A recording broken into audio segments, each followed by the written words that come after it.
El siguiente programa es familiar, para todas las edades.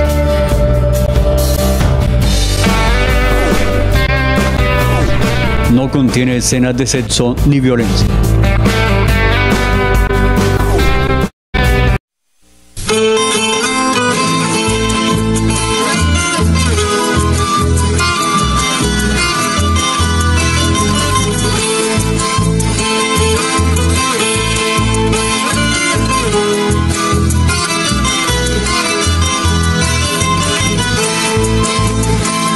Zapatoca de mis amores, una oración en mi canto, brotaste maravillosa mi agreste flor de tabaco.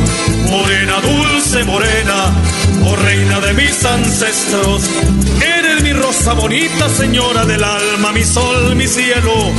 Eres mi rosa bonita, señora del alma, mi sol, mi cielo.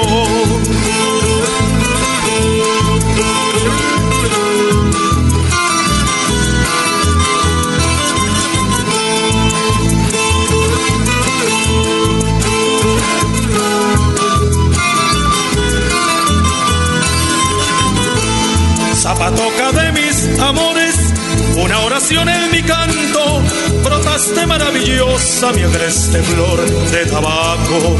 Morena, dulce morena, oh reina de mis ancestros, eres mi rosa bonita, señora del alma, mi sol, mi cielo.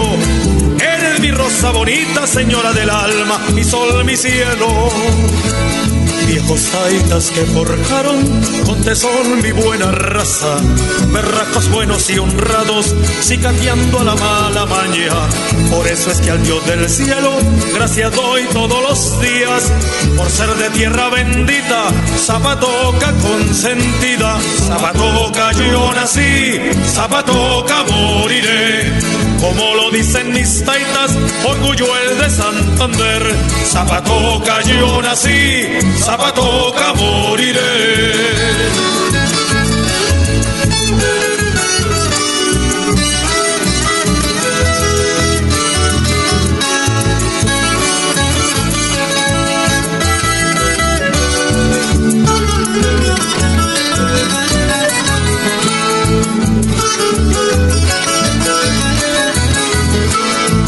Taitas que forjaron con tesón mi buena raza, berracos buenos y honrados, cicateando a la mala maña. Por eso es que al Dios del cielo gracias doy todos los días, por ser de tierra bendita, Zapatoca consentida. Zapatoca yo nací, Zapatoca moriré, como lo dicen mis taitas, orgullo es de Santander. Zapatoca yo nací, Zapatoca moriré. Bienvenidos a esta nueva emisión de su programa informativo de Tele Zapatoca. Hoy los estaré acompañando desde el Parque La Cordialidad y en esta ocasión con nuevas sesiones. Estos son los temas que a continuación desarrollaremos. La Alcaldía Municipal y la IPS Gestionar Bienestar nos dan algunas recomendaciones para manejar la ansiedad. En la nota Isagen, primera siembra de alevinos de Cachama. 44 cosas que debemos saber del uso de las mayúsculas. Hoy iniciaremos un recorrido por los caminos del Enguerque. Gradualmente se está reactivando la actividad deportiva en el mundo. Lavarse las manos es la mejor manera de prevenir el coronavirus. Este virus puede habitar en cualquier parte, en personas y objetos con las que entramos en contacto diariamente. Tubos, manijas, grifos, teléfonos, teclados, dinero, puertas, manos, bocas, mesas, lapiceros, botones, cisternas. Una microgota de saliva, lágrimas o moco de algún contagiado esparce cientos de partículas del virus que pueden llegar a nuestras manos y entrar a nuestro organismo. Por eso, lávate bien las manos y evita el contagio. Ministerio de Salud y Protección Social. Gobierno de Colombia. La IPS Gestiona el Bienestar junto con la Administración Municipal de Zapatoca, dentro del Plan Integral de Actividades Colectivas, nos presentan unas recomendaciones sobre cómo manejar la ansiedad en época de confinamiento por el coronavirus. Hola, ¿qué tal? La saluda Zulay Andrea Céspedes, psicóloga de la IPS Gestionar Bienestar. y en el marco del desarrollo del Plan Integral de Actividades Colectivas y de la Alcaldía del municipio de Zapatoca, queremos contarles un poco sobre cómo manejar la ansiedad en época de confinamiento por coronavirus.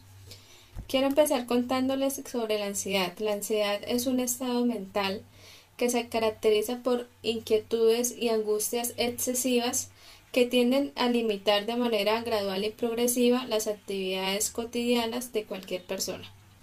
Sentirse ansioso de manera ocasional es casi que normal, pero las personas que ya desarrollan ciertos trastornos o episodios de ansiedad tienden a desarrollar miedos, angustias excesivas que paralizan casi que el desarrollo de sus actividades vitales y que pueden en ocasiones confundirse con sintomatología de otras enfermedades que quizás ya la persona tiene de base.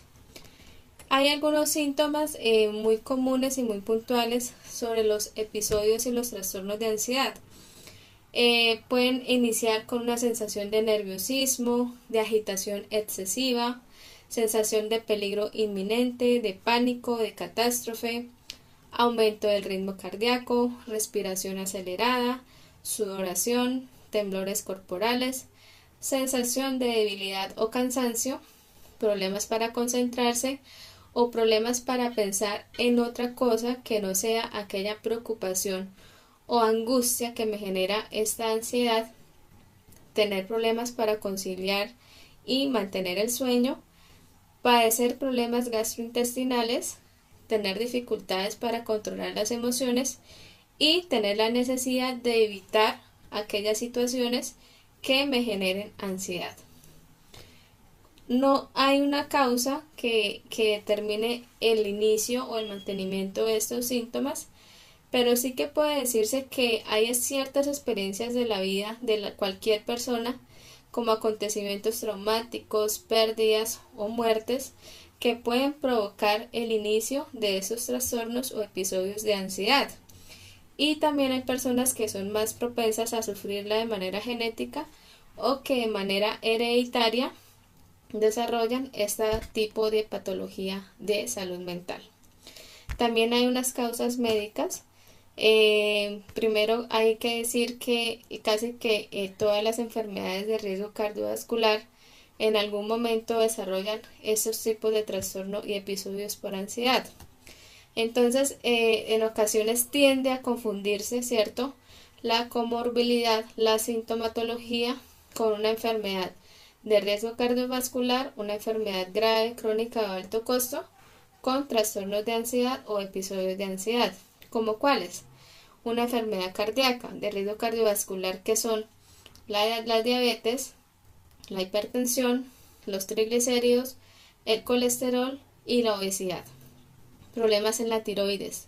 Recordemos que la tiroides es un órgano que regula la función hormonal del cuerpo y casi que todas las emociones y algunas conductas y funciones vitales de nuestro organismo están reguladas por el sistema hormonal.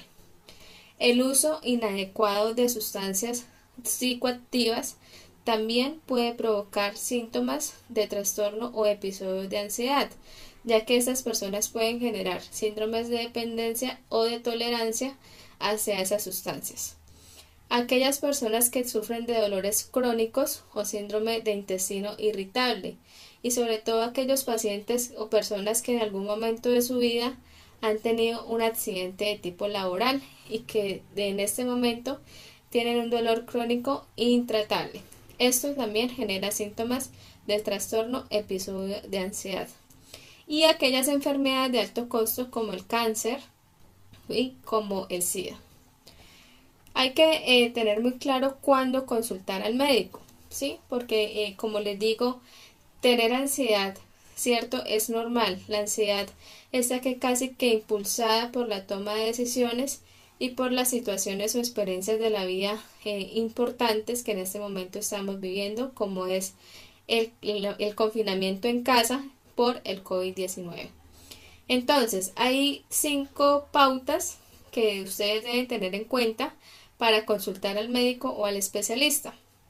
Primero, si siente que está demasiado preocupado y que esa preocupación interfiere en el desarrollo de sus actividades como el trabajo, las relaciones o otros aspectos de la vida. Segundo, si ese miedo o preocupación excesiva me causa malestar físico y emocional y me es muy difícil controlarlo. Tercero, si me siento o estoy empezando a sentir depresión, problemas para controlar el consumo del alcohol, del cigarrillo u otras sustancias psicoactivas. Hay personas que nos manifiestan que esos síntomas o este síntoma, cuando padecen los trastornos o episodios de ansiedad, aumentan el consumo del cigarrillo o del alcohol. Cuarto, si piensas que esta ansiedad o angustia excesiva puede estar vinculada a un problema de salud físico. Y quinto, si esta angustia o preocupación excesiva genera en mí ideación o conductas suicidas. Ante estas 5 sintomatologías o ante estas 5 pautas debemos acudir al médico o al especialista en salud mental. Hay también 5 señales que nos dicen que la ansiedad por el coronavirus está amenazando mi salud mental. Esto lo dice la Organización Mundial de la Salud. El primero, y está relacionado con los síntomas de cualquier trastorno o episodio de ansiedad, es la falta de sueño. Casi que todos los pacientes nos manifiestan problemas para el inicio o el mantenimiento del sueño. Recuerden que el sueño es una función vital de salud y que ella depende de la regulación de muchas funciones vitales. Por eso es muy importante corregir este hábito si estamos presentando problemas para mantenerlo. Segundo, si estamos muy enfocados en las malas noticias. Si yo dedico casi que el mayor tiempo de mi día a día a buscar información o a desinformarme también en ocasiones, es una señal de que ya mi salud mental está siendo afectada por el confinamiento del COVID-19. Tercero, si estoy presentando pérdida de interés o de placer, es una señal muy grave porque quiere decir que ya estoy dejando de lado el desarrollo de actividades vitales como la alimentación, como el cuidado personal o como el desarrollo de las relaciones interpersonales, en este caso las relaciones intrafamiliares que todos tenemos en el hogar. Cuarto, si estoy presentando impotencia o ansiedad paralizante. Recuerden que hay personas que padecen trastornos episodios de ansiedad que somatizan esos síntomas hasta tal punto de hiperventilarse o de manifestar falta de oxigenación. Entonces, ante esos casos, también hay que acudir al servicio médico o especialista. Y quinto, como lo mencionaba anteriormente, si estoy presentando pensamientos de suicidio. Entonces, hay personas que en este momento nos consultan porque sus síntomas ya no los pueden controlar, sienten demasiado malestar y creen que la única solución es acabar con su vida. Entonces, recuerden que una ideación o una conducta suicida es una urgencia médica y la primera opción es acudir al servicio de urgencia médico más cercano. Gracias por sintonizarnos, por prestarnos su atención y espero que esta primera introducción les sirva a ustedes para entender un poco más aquellas actividades que vamos a enseñarles para el manejo de la ansiedad en casa. En compañía de los miembros que hacen parte de las asociaciones del proyecto de la Mesa de Pesca de Bajo Sogamoso, se llevó a cabo la primera siembra de alevinos de cachama. A las 10 de la mañana arribamos a uno de los puertos del corregimiento El Llanito para abordar la lancha que nos llevaría a lo largo de la ciénaga El Llanito y el río Sogamoso hasta la pesquera Sogamoso para la siembra de 3.000 alevinos de cachama.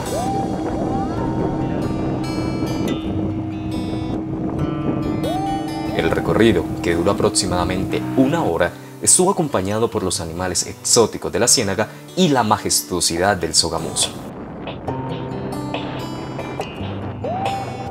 La pesquera Sogamoso está ubicada en Bocas del Sogamoso. Allí, justamente donde el Sogamoso se une con el Magdalena, los esperaban los miembros de la mesa de pesca.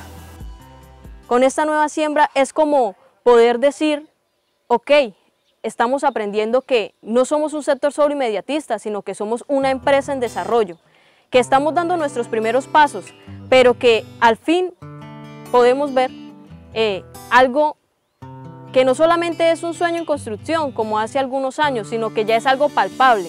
Saber que ya puedes observar, que ya puedes tocar, que puedes degustar un producto, que puedes decirle a la gente, aquí hay algo, que puedes decirle a las personas, es nuestra finca, estamos construyendo, estamos realizando algo.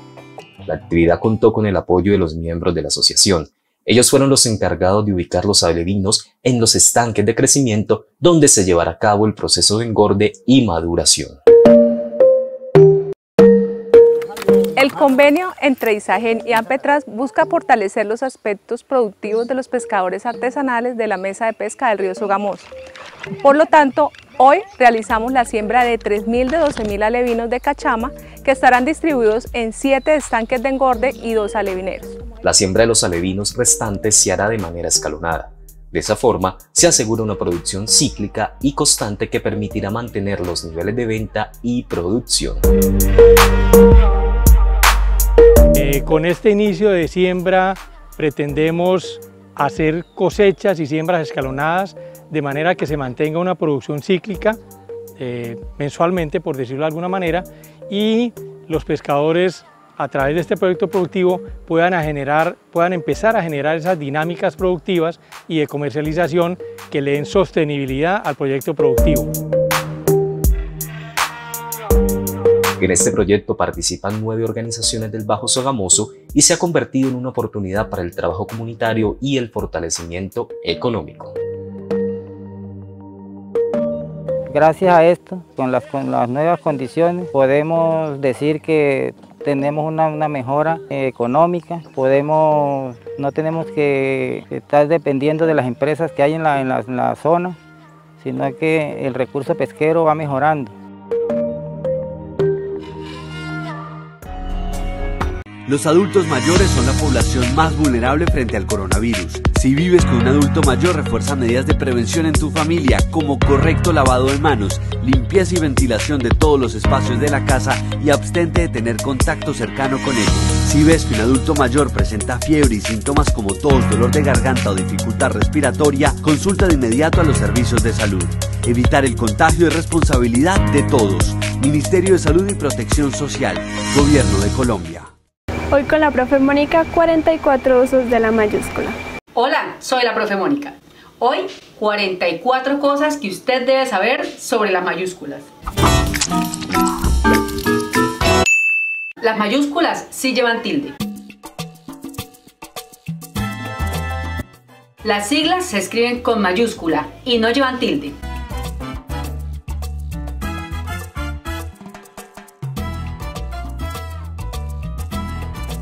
La I y la J mayúscula no llevan puntico arriba.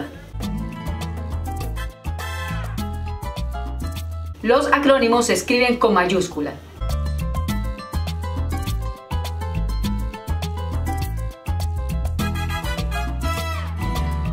Cuando los acrónimos son nombres propios y tienen más de 4 letras, solo se escribe con mayúscula la inicial.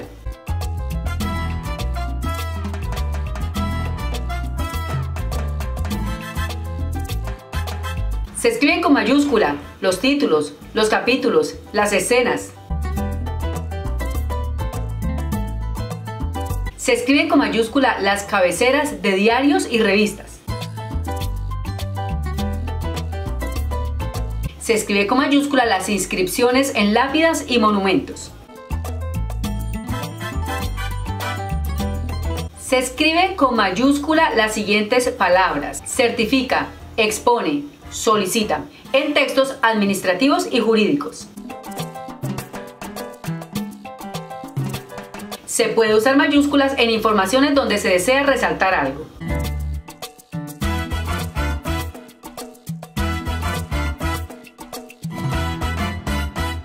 Se usa mayúsculas en los carteles de aviso.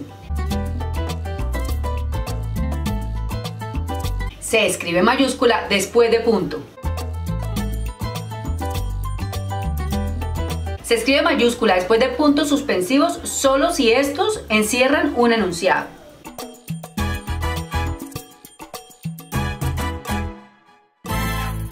Se escribe mayúscula después de 2 puntos si lo que viene es una cita textual.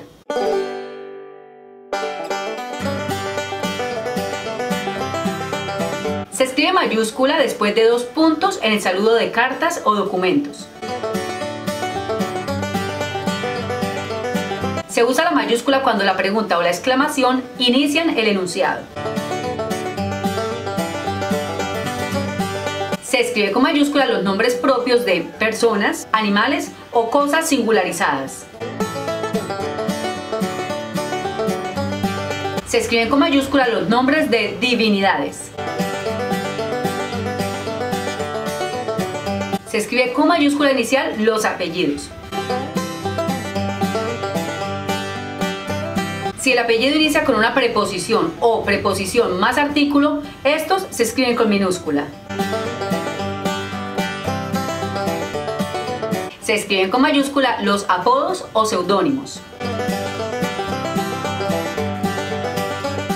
Se escriben con mayúscula los nombres comunes que por antonomasia se utilizan para designar a una persona en lugar de su propio nombre.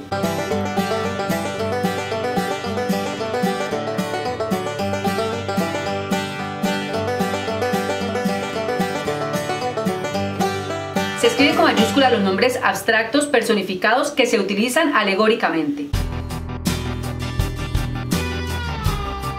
Se escriben con mayúscula los nombres propios geográficos. Se escriben con mayúscula las designaciones que tienen algunos lugares.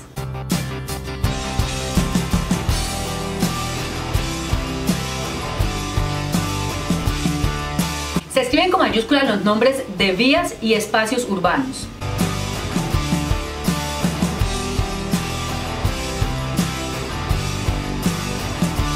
Se escriben con mayúsculas los nombres de galaxias, constelaciones, estrellas, planetas o satélites. Las palabras sol y luna solo se escriben con mayúscula inicial en textos científicos y de temática astronómica. La palabra tierra solo se escribe con mayúscula inicial si se refiere al planeta. Se escriben con mayúscula los nombres de los signos zodiacales cuando estos funcionan como sujeto. Se escriben con mayúscula los puntos cardinales. Se escriben con mayúscula los sustantivos y adjetivos que componen el nombre de entidades, organismos, departamentos o divisiones administrativas, edificios, monumentos, establecimientos públicos, partidos políticos, etc.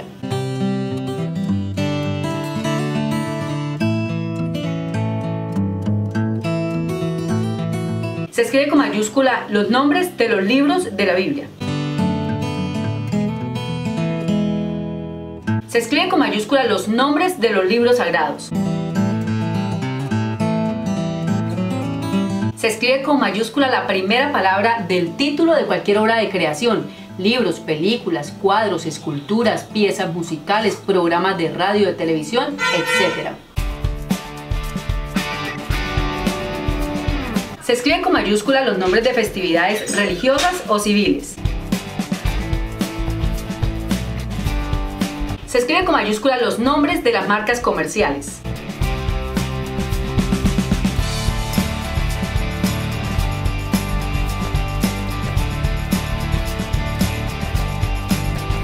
Se escribe con mayúscula las palabras que forman parte de la denominación oficial de premios, distinciones, certámenes y grandes acontecimientos culturales o deportivos. Se escriben con mayúscula los sustantivos y adjetivos que forman el nombre de diferentes disciplinas científicas.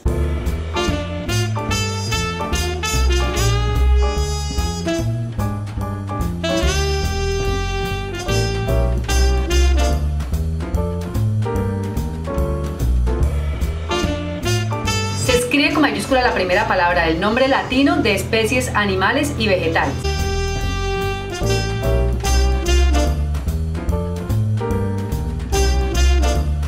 Se Se escribe con mayúscula los nombres de edades y épocas históricas. Se escriben con mayúscula los nombres de conceptos religiosos.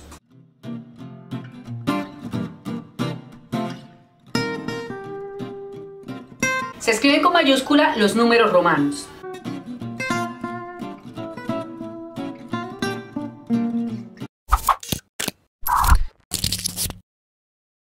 Bueno, espero no haberlos cansado con este gran listado del uso de las mayúsculas. Los felicito por querer aprender cada día más sobre nuestra lengua castellana. Nos vemos en una próxima lección.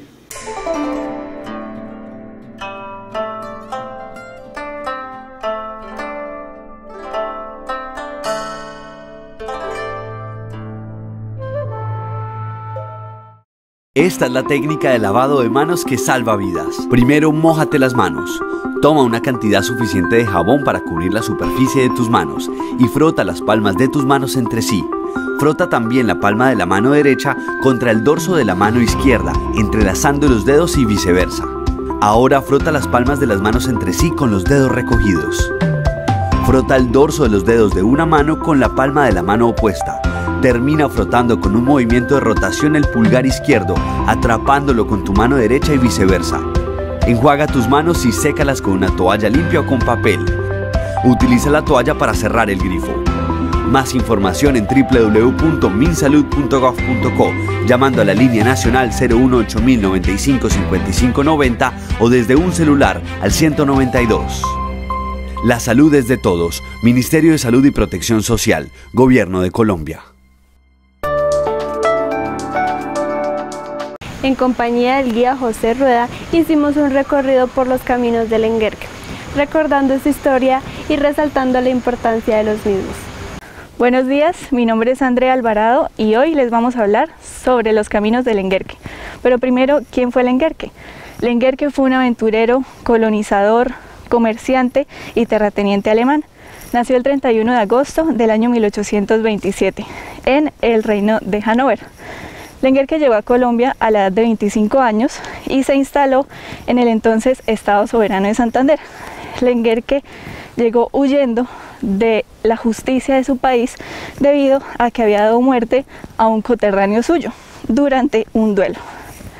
Se dedicó a la exportación e importación de mercancías, asimismo a la exportación y explotación de la quina y por supuesto a la construcción de estos caminos, los caminos del Lenguerque. Para hablar más a fondo del tema, hemos invitado a un conocedor de historia, el señor Josué Rueda. Buenos días, José. Buenos días, Andrea. Un saludo para ti y para todos los que nos están en estos momentos viendo desde sus casas. Un saludo muy cariñoso. Josué, ¿usted cómo está relacionado con el Zapatoca y con la historia del Lenguerque? Bueno, pues toda mi vida he estado acá en Zapatoca. Me ha gustado mucho la parte de la cultura, la parte del patrimonio y por concerniente pues tengo mucho conocimiento en todo lo relacionado con este tema que es lo del alemán Georg Lenguerque. Bueno, se dice que Lenguerque fue reconocido por su porte y su personalidad. ¿Esto le trajo algunos beneficios?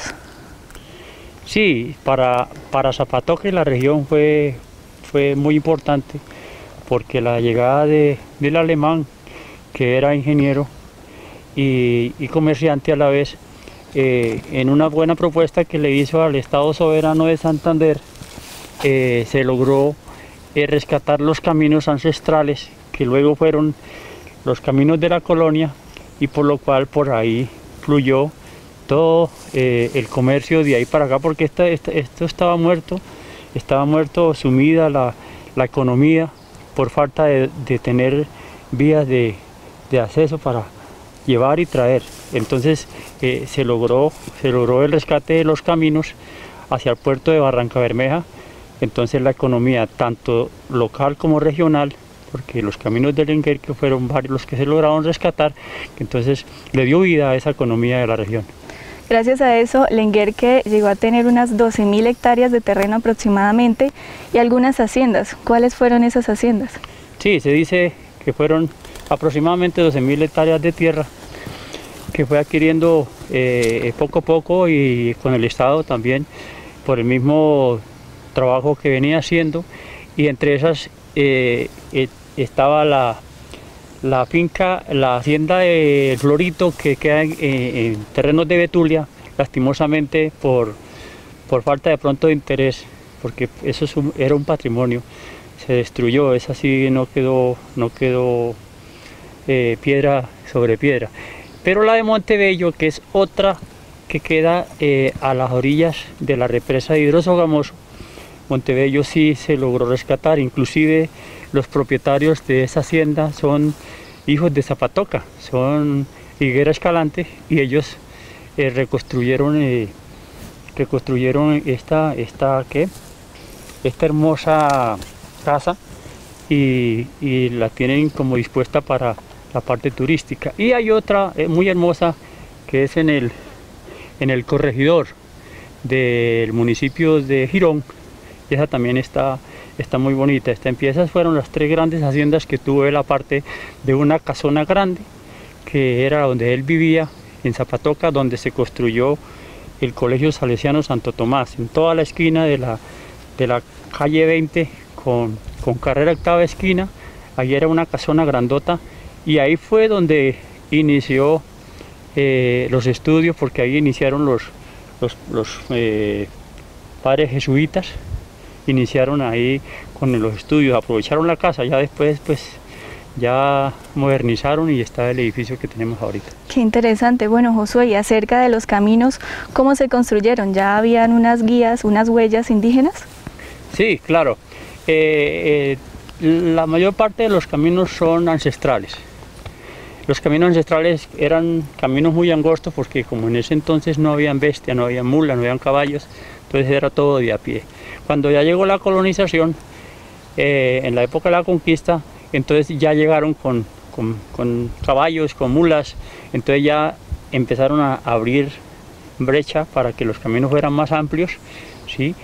Y esos caminos fue los que retomó la mayoría, no todos, el alemán Georg Lengerke, junto con el gobierno soberano de Santander, por medio de un convenio, y esto empezaron a arreglar esos caminos empedrados, porque en ciertas partes era muy dificultoso, porque de por sí partes que había mucho fango, mucho barro, y las mulas quedaban a veces ancladas por ahí, era muy difícil el transporte. Entonces esa fue una de las medidas para la reconstrucción de los caminos de Lengerke.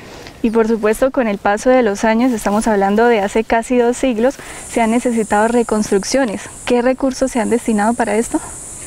Bueno, el gobierno, por medio del Ministerio de Turismo y el Ministerio de Cultura, se han venido interesando en los últimos años en la recuperación de esos caminos. ¿Por qué? Primero, porque esos son un patrimonio cultural muy interesante. Y segundo, que el turista, sobre todo el turista extranjero, ha querido aprovechar esos caminos, y el turismo se ha disparado bastante en esa forma, porque todo el mundo busca un turismo de contemplación, un turismo de aventura, un turismo ecológico. Entonces se ha venido fortaleciendo poco a poco por los ministerios, como le decía. Hace aproximadamente tal vez unos 6 años se reconstruyó el camino de Guane hasta, pues era hasta Zapatoca, según nos decía el jefe de cartera de Fontur, porque ellos fueron los que ejecutaron esos dineros, esos recursos, y el camino era hasta Zapatoca, pero por falta de pronto de una veeduría que controlara eso, el camino quedó faltando aproximadamente unos 8 kilómetros para que lo trajeran directamente hasta Zapatoca. Y es que, por supuesto, además de los caminos, Lengerke también hizo otras construcciones. Por ejemplo, en 1868 se firmó el contrato con el Estado Soberano de Santander para la construcción de Puente Lengerke, hoy en día conocido como Puente Ruedas. Este puente permitió la comunicación entre los municipios de Barichara, Zapatoca, Guane y Cabrera. Tenía unos 2 metros y 25 centímetros de ancho y 70 metros de largo. Este puente se derrumbó en el año 1964. ¿Por qué?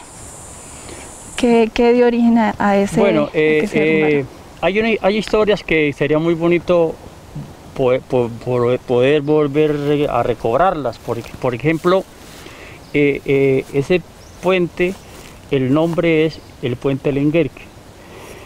Y mucha gente le dice que el puente de Ruedas, no, que pasa es que esas tierras era de una familia Ruedas.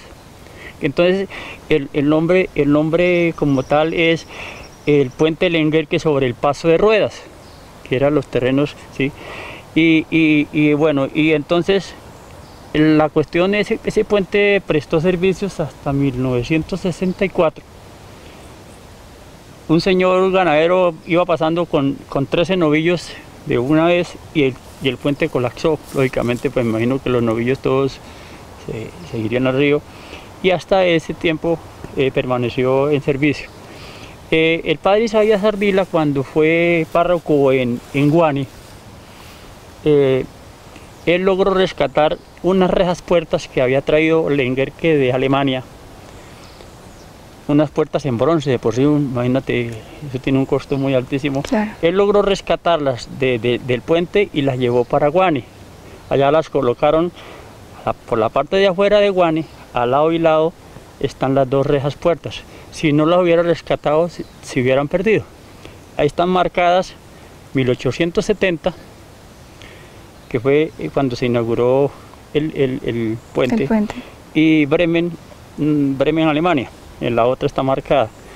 Pues fue muy importante ese rescate, porque si no, no había quedado parte de esa historia.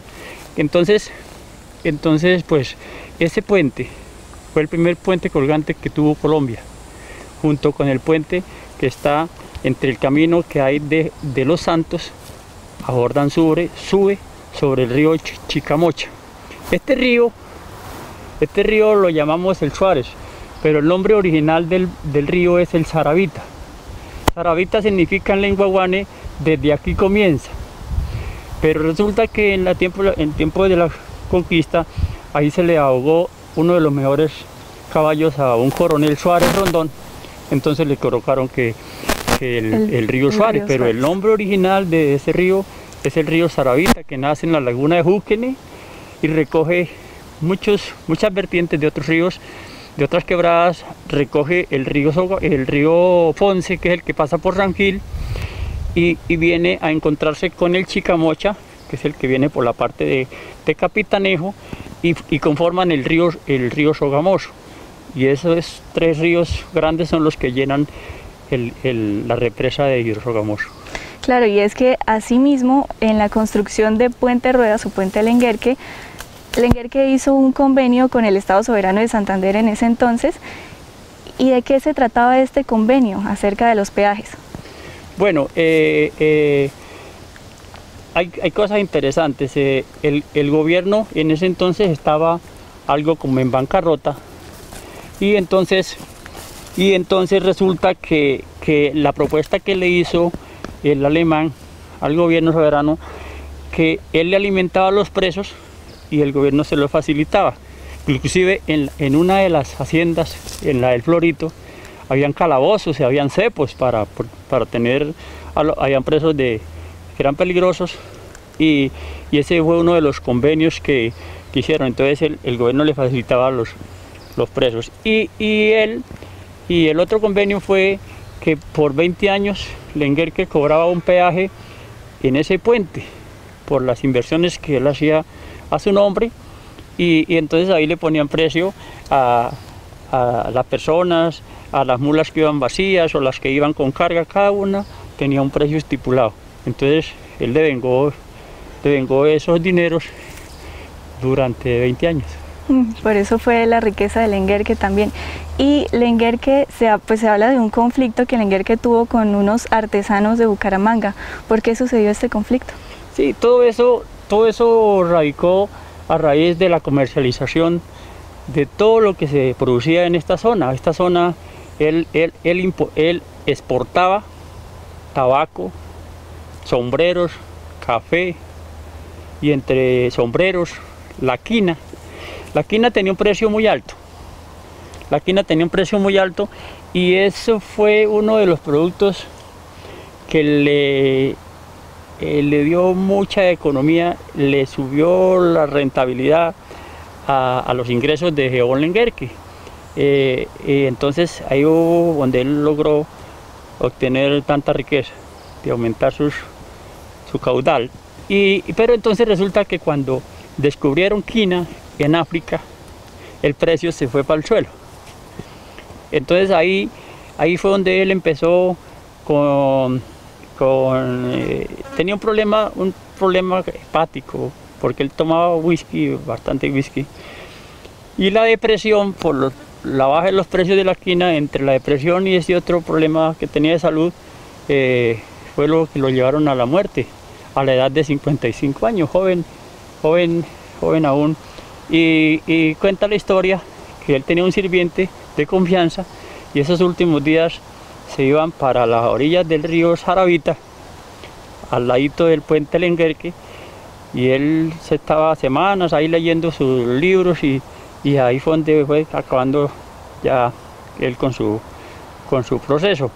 Él vino a morir en la casona que te decía, ahí donde se construyó el Colegio Salesiano Santo Tomás. Él murió ahí en Zapatoca. Y lo enterraron en una parte, pues digamos que fuera del cementerio, no como enterraban a todos los católicos, porque era luterano. Sí, yo hablaba con un sacerdote de confianza y le preguntaba que por qué Lenguerque había calado en Zapatoca, siendo Zapatoca tan católica. Entonces él me decía que Martín Lutero era católico, pero como él no compartía varias ideologías de la religión católica, entonces él fundó su comunidad aparte, pero él era más católico que los católicos. Que nada. Entonces, en ese entonces, por no ser de la religión católica, lo enterraron a la parte afuera del cementerio. Entonces construyeron a la parte de atrás, hicieron con paredes y una puertica aquí por la parte de afuera, y ahí se entraba a la tumba del alemán. Inclusive al lado de la tumba, ahí está la tumba de don Ramón Díaz. Él se suicidó, entonces tampoco le daban Tierra Santa en ese entonces al que se suicidaba. Entonces por esa razón está esa tumba de Ramón Díaz ahí. Pero él iba muy bien de la mano con los sacerdotes de ese entonces aquí en Zapatoca. Hay varias cositas de la iglesia que él las donó, si no estoy equivocado. El crucifijo que colocan cuando guardan la custodia, o el Santísimo, ese fue uno de los que él regaló. Entonces, esa fue una de las razones por el cual Geobón pernotara en Zapatoca hasta su muerte. Claro, y también con la venida de Lenguerque trajo consigo algunos alemanes, y por eso hay varios apellidos alemanes en Zapatoca y en Santander. Sí, claro. ¿Cuáles? Cuentan que más de 100 familias alemanas llegaron a Santander, inducidas por Geobón Lenguerque, entre esos los Clausen, que fueron los que fundaron y tenían la fábrica de cervezas Clausen en Bucaramanga. Y por supuesto beneficioso para el comercio y la economía. Claro, los Hederichs, los Strauss. Hay mucha familia, la mayoría que hay en Bucaramanga fueron inducidas por Geobón Lenguerque. Bueno, Josué, muchísimas gracias por su tiempo. No, pues con mucho gusto, y qué bonito que conozcan la historia cultural de Zapatoca, y hay mucho por contar, sin desconocer nuestra raza guane, que es muy importante. Y qué bonito poder recuperar cosas como la que te decía del río Saravita, lo mismo que el Chicamocha. El significado de Chicamocha en lengua guane es hilo de plata en noche de luna llena, porque es que eso le han hecho unas tomas en noches de luna llena, y eso parece de verdad un hilo de plata. Ese es el significado en lengua guane. Entonces qué bonito rescatar y que conozcan la historia. Yo soy un apasionado de todo esto, los caminos de Lenguerque, la mayoría acompañados con cercas de piedra. Entonces estamos en ese rescate porque es la historia, ¿sí? Si se deja perder la historia, se pierde mucho.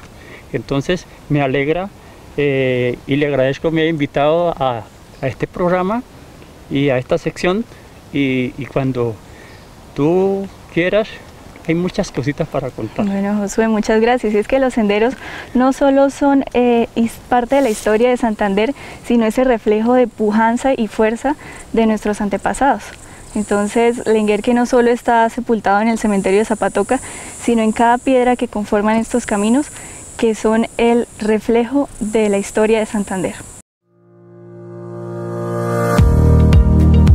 La pandemia por el coronavirus es una situación nunca antes vista, por lo menos en los médicos que actualmente estamos en nuestro sistema de salud. El coronavirus afecta a toda la población, a niños, adultos, ancianos, pero el grupo más vulnerable indudablemente es la población adulta mayor y dentro de ellos especialmente los que tienen enfermedades crónicas y de mayor riesgo. ¿Cuál es la medida más importante de protección? El aislamiento y el no contacto con otras personas. Esas personas que tienen 60 y más años o quizás los de mayor vulnerabilidad, los de 80 y más años, que son parte de nuestras familias, debemos tener la responsabilidad de que ellos se mantengan en sus casas, especialmente en el inicio de este pico, de este momento, para que podamos convertirlo en una situación mucho más manejable en el sistema de salud y podamos atenderlos en sus debidos momentos. Pero aquellas personas que empiezan a tener una situación particular de enfermedad, es decir, una gripe que hemos llamado tradicionalmente, pues hay que tener calma, hay que mirar si esta persona tiene los signos de alarma.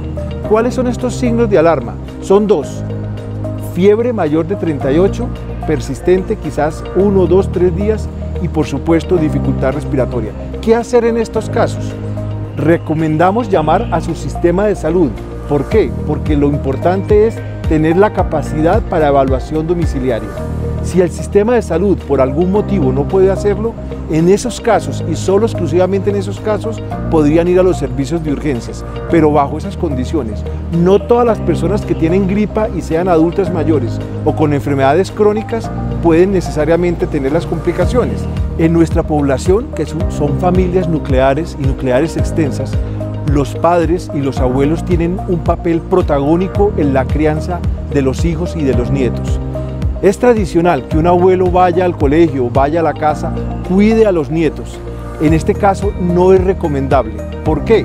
Porque si bien es cierto que la población infantil tiene menos riesgo de mortalidad y de complicaciones, también son una población que puede transmitir igual y fácilmente la enfermedad. Tengamos calma, pero hagamos caso de las medidas preventivas, porque ellos nos van a ayudar a hacer la contención de la enfermedad, a disminuir el riesgo de que esto sea un pico y por supuesto convertirlo en un valle y podamos dentro del sistema de salud todos poder atender adecuadamente a las personas con los recursos que nuestro país tiene. En la información deportiva les diremos cómo avanza el reinicio de varios de los eventos. Bienvenidos a la información deportiva en el magazine de Tele Zapatoca, proyectando la imagen actual. La última vez que a través de este espacio hablamos de la actividad deportiva, se estaba definiendo precisamente la continuidad o no de Jorge Enrique Vélez como presidente de la División Mayor del fútbol colombiano, DIMAYOR. Ese día los clubes tomaron la determinación de sacarlo del cargo. 35 de los 36 clubes, 20 que son de la A, de la liga, y 16 que son de la B del torneo, que ahora se denomina Betplay, optaron por sacar al presidente de la DIMAYOR, Jorge Enrique Vélez. Y la semana pasada se nombró su reemplazo, o se eligió su reemplazo, que fue Fernando Jaramillo. Fernando Jaramillo estuvo vinculado a Millonarios, ha estado vinculado a algunas empresas importantes en el país y es el nuevo presidente de la DIMAYOR. Sacó 30 votos de los 36, 5 votos fueron en blanco y 1 voto en contra. Estuvo aspirando también Julio Villate, que no obtuvo ningún voto. ¿Quién es Julio Villate? Julio Villate es un directivo santanderiano que fue diputado del departamento, que es de la provincia de Vélez, pero finalmente no tuvo la acogida. Y hubo otros aspirantes que se fueron quedando a lo largo del camino porque no tenían los votos necesarios, como el hijo del dueño del Deportes Tolima, el hijo del doctor Gabriel Camargo, César Camargo Serrano, el hijo de la doctora Leonor Serrano de Camargo. Y así por el estilo se fueron quedando otros como el expresidente de la Federación Colombiana de Tenis, porque la legislación deportiva en Colombia manifiesta que un directivo, cuando lleve 12 años en el cargo, tiene que renunciar, no puede durar más de 12 años en alguna liga o federación, así lo manifiesta la legislación deportiva en nuestro país. Entonces hay nuevo presidente en la división mayor del fútbol colombiano. ¿Y qué se ha determinado en los últimos días? Porque la gran pregunta es, ¿cuándo vuelve el fútbol colombiano y en qué condiciones? ¿Qué se definió esta última semana? El tema del ascenso y del descenso. Ustedes saben que el ascenso y descenso en Colombia se da por promedio. Los mejores equipos de la B ascienden, los 2 mejores del año, pero por promedio descienden los 2 últimos de la A, teniendo en cuenta las últimas 3 temporadas. O sea, aquí no es como en Europa, llámese Italia, España, Inglaterra, Francia o cualquier otro país del viejo continente, donde los 2 o 3 de peor nivel o de peor rendimiento a lo largo de una temporada se van al descenso. No, aquí es por promedio, los últimos 3 campeonatos. Entonces se tienen en cuenta 40 partidos por año, 20 del primer semestre, la fase de todos contra todos, y 20 del segundo semestre, la otra fase de todos contra todos. Ya cuando algunos quedan eliminados y otros clasifican, el promedio para, porque el promedio es mientras todos estén en competencia.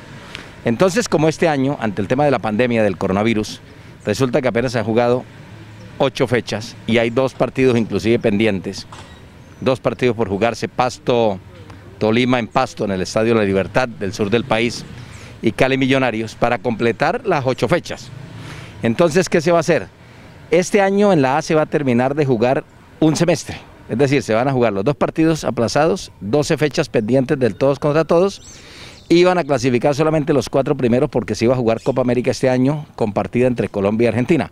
Ahora van a clasificar 8 a 2 cuadrangulares y el primero de cada cuadrangular juega la final del campeonato. O sea, jugar un solo torneo en el año, a duras penas.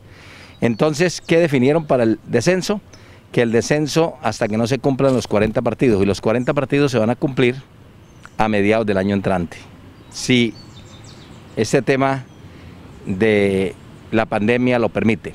Es decir, este año no va a haber descenso ni va a haber ascenso. Se mantendrán los 20 equipos de la A para el año entrante, para el comienzo del año 2021. Y los 16 de la B se mantendrán para el torneo para el inicio del año 2021. Porque se planteó otra propuesta, que ascendieran 2 y no descendiera nadie y se jugara con 22 equipos la A. Y entonces la B ya no quedaría de 16 sino de 14. No, se mantiene la A de 20, se mantiene la B de 16. No hay ascenso ni descenso a final de este año 2020, si es que el campeonato de este año alcanza a terminar a finales del 2020, si no, termina a finales del año 2021. Eso en cuanto al tema del descenso, hasta que no se completen los 40 partidos, que sería a mediados del año próximo. Eso en cuanto a la liga y torneo, donde la verdad es que probablemente en septiembre se reinicie el campeonato. No se sabe si jugando partidos de local y visitante o en una sola sede, como ha propuesto el gobierno a través del ministro del Deporte, Ernesto Lucena. Recordemos que el viceministro o la viceministra del Deporte es Lina María Barrera Rueda, que fue 2 veces representante de la Cámara por Santander, que es sangileña, que fue candidata a la alcaldía del vecino municipio de San Gil. Entonces, la posibilidad es que se juegue en una sola plaza, pero eso le cuesta mucho a la DIMAYOR, toda la parafernaria, todo el montaje para jugar en una sola plaza. Es más, se habla del eje cafetero porque hay 3 ciudades con buenos estadios muy cercanas, como el Palo Grande de Manizales, el Centenario de Armenia y el Hernán Ramírez Villegas de Pereira. Hoy todavía no se sabe si el reinicio del campeonato vaya a ser en una sola plaza o en 3 plazas muy cercanas, como esas que les digo del eje cafetero, o se jueguen partidos de ida y vuelta. Eso depende ahora de los alcaldes, que en esas ciudades den el aval para que sus clubes puedan jugar los partidos de local ahí. De lo contrario, no se haría. ¿Cuándo reinicia? No se sabe. Eso en el torneo de la A, torneo de la B y la Copa Colombia, que es la que reúne los equipos de la A y de la B. Y lo otro es el torneo femenino, que ese no sería reinicio, sino el inicio, que recordemos que el torneo femenino se hace uno solo en el año y dura un poco menos de 6 meses, dura aproximadamente 4 meses. Recordemos que Colombia perdió la sede del Mundial Femenino de Fútbol hace poco, pero ganó la sede del Suramericano Sub-20, esa es la noticia. Eso estaba bastante callado. Colombia ganó la sede del Suramericano Juventud de América Sub-20, que se va a jugar en el mes de febrero del año entrante. Y Bucaramanga, a través del Estadio Departamental Alfonso López, se ha postulado como una de las sedes. También se ha postulado Medellín, se ha postulado Cali, se han postulado ciudades del eje cafetero. Eso lo tendrá que definir la Federación Colombiana de Fútbol, ¿sí? La sede del Suramericano Sub-20 el año entrante en febrero en Colombia. Iba a ser en Ecuador, Ecuador renunció, le dieron la sede a Colombia. Y el año entrante Colombia será también sede de otro torneo internacional de fútbol, como es la Copa América, que se aplazó este año, que se va a jugar con inicio en Argentina y con final en Colombia, más exactamente en la ciudad de Barranquilla. También hay que manifestar que el ciclismo ya ha reiniciado con la participación de corredores colombianos en Europa, que la otra vez hace más de un mes atrás, viajaron en un vuelo humanitario internacional, no un vuelo comercial, de Colombia, desde Bogotá hasta Madrid, la capital española. Entre eso estaban los ciclistas que hoy compiten por Colombia en eventos internacionales. También hay que manifestar que se están jugando las finales de los torneos de Europa, tanto de la Champions como de la Europa League. Todo es indicar que la final de Europa League sería entre el Inter de Milán de Italia y el Manchester United de Inglaterra, podría ser, todo es indicar. Se está jugando en la ciudad de Colonia, en Alemania, en una sola sede. Recordemos que los torneos de Europa de clubes, la final se juega un solo partido en cancha neutral, pero el resto es ida y vuelta. ¿Qué se ha hecho, por ejemplo, en la Champions? Jugar los 4 partidos que restaban en la sede de los equipos que les faltaba por jugar de local, y a partir de esta semana se están jugando los cuartos de final, y esta semana venidera se juegan semifinales y la final en Lisboa, en la capital portuguesa.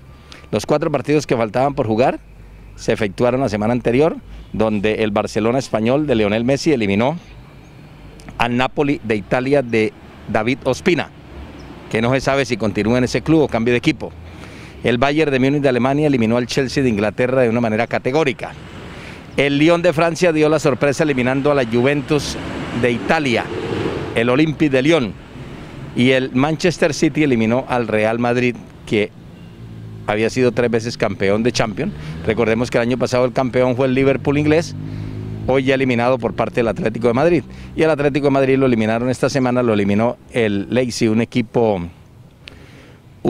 alemán. Como el PSG de Francia eliminó también esta semana el Atalanta de Bérgamo de Duván Zapata y de Luis Fernando Muriel. En el momento en que grabamos esta nota, el pasado viernes 14 de agosto, se aprestaba a jugar el superclásico que algunos llaman final adelantada entre el Barcelona español y el Bayern de Múnich, y faltaba por jugar también el partido del Manchester City contra el Lyon.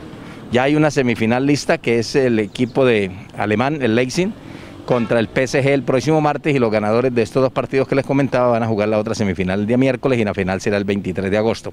Es decir, para agilizar ante el tema de la pandemia las etapas definitivas de estos torneos, no se está jugando partidos de ida y vuelta, sino un solo juego en X lugar. En el caso de la Europa League, el segundo más importante de clubes en Europa, en Colonia, en Alemania, y la Champions, el más importante, en Lisboa, en Portugal. Y muchos de ustedes se preguntarán, bueno, y los torneos de clubes, pero no de Europa, sino de Sudamérica, pues ya la Conmebol, a través de su presidente Alejandro Domínguez, y en reunión virtual, porque ahora es virtual, en esta última semana definieron que se reinicia en el mes de septiembre. Recordemos que hay equipos colombianos jugando Copa Libertadores, como América, como Junior, campeones del año pasado, como el Deportes Tolima, que hay equipos colombianos en Copa Suramericana. Se reinicia en el mes de septiembre, pero no termina este año el torneo de la Copa Libertadores y la Copa Suramericana. Terminaría el de este año a comienzos de 2021. Es decir, que este año no se jugará el Mundial de Clubes. Los torneos de Europa apenas están terminando. Ojo que en ese Mundial de Clubes también juegan los campeones de Oceanía, de Asia, de África, no solamente de Europa, de la UEFA, y de acá de Sudamérica, de la Conmebol. Entonces, estamos en un proceso donde se está reiniciando poco a poco, paulatinamente, gradualmente, las actividades deportivas en las diferentes disciplinas. Y en este caso, les hablamos en buena parte del fútbol, que es el deporte con mayor número de aceptación, con mayor número de aficionados, que es lo que llaman el deporte de las masas. Nosotros nos despedimos por el día de hoy, si Dios nos lo permite estaremos la próxima semana. Gracias a todos. Permiso. Hasta lo que ahora se ha encontrado con el coronavirus, los niños son muy poco afectados. Realmente en China por lo menos no se ha reportado ningún caso de niño que haya requerido cuidado intensivo ni medidas especiales. El problema con los niños es que son portadores, porque el niño se infecta del coronavirus, hace posiblemente unos síntomas muy leves o mínimos o nada, pero sí porta el virus por los días correspondientes a los que el virus permanece en el niño. Entonces el problema de los niños más bien es que al ser portadores pueden contagiar a adultos, sobre todo adultos mayores, sus abuelos y demás. Hay que tratar al máximo de que ese lavado de manos se haga de una manera juiciosa en todos los niños. El tapabocas en cualquier niño que tenga cualquier tipo de síntoma respiratorio debe usarse, sobre todo en niños que tengan más de 3 años. Los niños menores de 3 años es difícil que se lo dejen. El signo de alarma en los niños, en los menores de 2 meses, cualquier niño con fiebre o cualquier niño que disminuya el apetito debe consultar. En los mayores de 2 meses, estar pendiente que el niño no le suene el pecho, si el niño le suena el pecho, o si está fatigado, si tiene dificultad para comer, o para expresar las palabras que él puede expresar, o se le hunde la piel debajo de las costillas, ese niño tiene dificultad respiratoria y debe consultar. Pero solo cuando esos signos de alarma justifica consultar, porque cuando se consulta por un cuadrito de fiebre leve, por un poquito de mocos, por un poquito de malestar, estamos arriesgando a que ese niño, al llevarlo al centro de atención en salud, se contamine de otros virus que están circulando allí y además impide que los niños o las personas que requieren la atención sean atendidos en forma adecuada. Llegamos al final de la emisión 931 de nuestro Magazine Cultural. Les invitamos a que se sigan informando a través de este programa. ¡Feliz semana para todos!